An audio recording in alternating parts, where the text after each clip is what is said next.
when you work here, they make fools of us. Right, we all do. All right, Andy, how do these bats come to be? Well, now we're supposed to have a serious conversation about this. Yes, be a physicist now. Right. Well, I guess the best way to summarize this is, all those smart people the Yankees have hired over the years that everybody hated when the Yankees were doing poorly? Well, these people are actually smart. And there's one guy with an MIT degree who's no longer with the Yankees, with the Marlins now, on the coaching staff, named Aaron Lenhart, who had this idea that was like a couple of years ago. It's like, well, if you're making contact at a different spot, maybe we should look at moving or adjusting or customizing the barrel. I mean, it does look funny, but changing the barrel to that spot. So I think the biggest takeaway here, and if you want to know more about it, Brendan Cuddy at The Athletic, Jeff Passan at ESPN wrote in-depth stories on the science of it.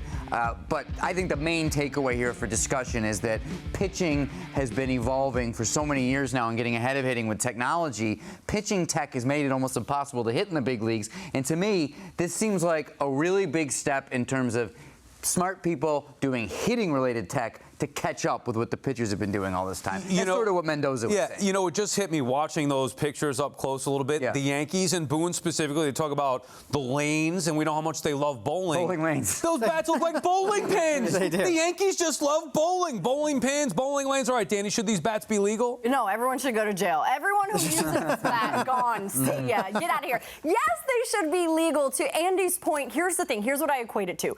If pitchers are allowed to change their grip or add something new to their arsenal, then hitters should be able to manipulate a bat within regulation. Of course, that is legal, of course. And the league's known about this. Don't forget, the secret's out, but guys were using these bats last year, and we didn't know it. It went under our noses, and we had no idea. They're using them this year. They were using them in spring training. The league already approved them. Yeah. I am all in. Listen, the pitchers have had the advantage, and I love it. Don't get me wrong, right? We love to see pitchers with an art form, but we also want to see hitters be able to hit the ball, and if the bat's manipulated a little bit, then so be it. They're smarter for it. As long as every team can do it, and let's be honest, everyone's on the phone right now, the Victus, and they're like, call me, then I'm okay with it. This is an evolution that's been happening for a century and a half, right? Look at a baseball player in a photo from 1899, right? The bats have always been evolving, and now we just have another leap in tech. It's a big I'm with you. It's great. And I have a feeling it might be a little bit more to do with other things outside of just the bats. Steve, what do you think is the primary reason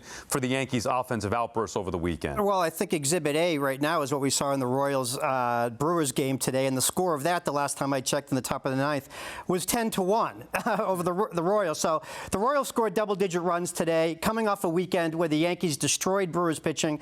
I was in Houston with the Mets over the weekend. I saw about 3 pitches of the Nestor Cortez start.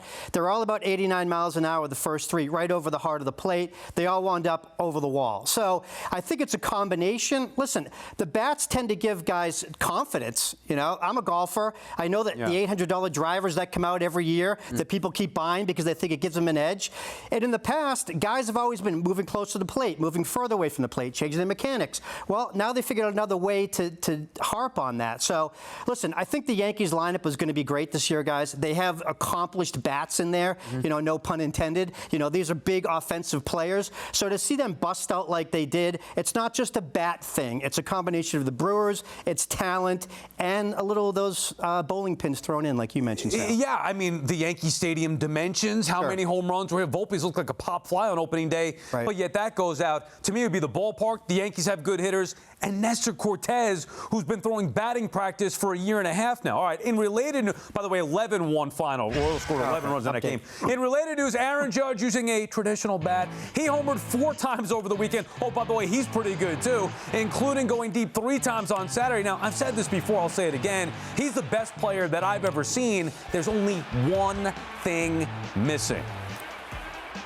And if there is anything that Judge can do in the regular season that will impact his legacy, let me know what that is. Is it just, Dave, about the postseason for Aaron Judge at this point? Yeah, absolutely. I mean, what is he supposed to be during the regular season? More great than he already is? I mean, Judge has already done everything. He's won 2 MVPs. He's broken home run records.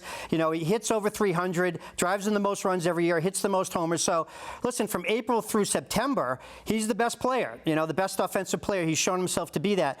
Until October gets here, we're not going to know if he's going to be a great October player or not. I'd bet that someday he will. You can't be this great during the regular season without it, but he can't impact his October legacy until we actually get there. That's still a number of months away. Yeah, and Sal, I agree with you, first of all. I think we've talked about it. He's the greatest player I've personally ever seen, too. That's covering New York baseball. I haven't seen Mike Trout every day, so it's just our vantage point, but he is. We were talking about, and I can't remember if you were part of this conversation, Dave, in Houston the other day. I was asking some people in the press box, he's the greatest New York baseball player since who? What? And it was like probably A-Rod, but we know A-Rod wasn't a clean player. So you'd have to go back.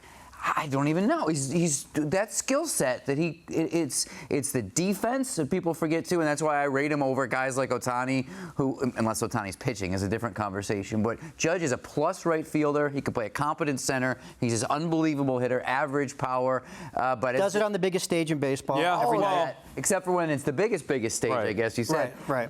I think his legacy is going to be he's one of the greatest players you've ever seen, whether he ever gets another hit in October or not.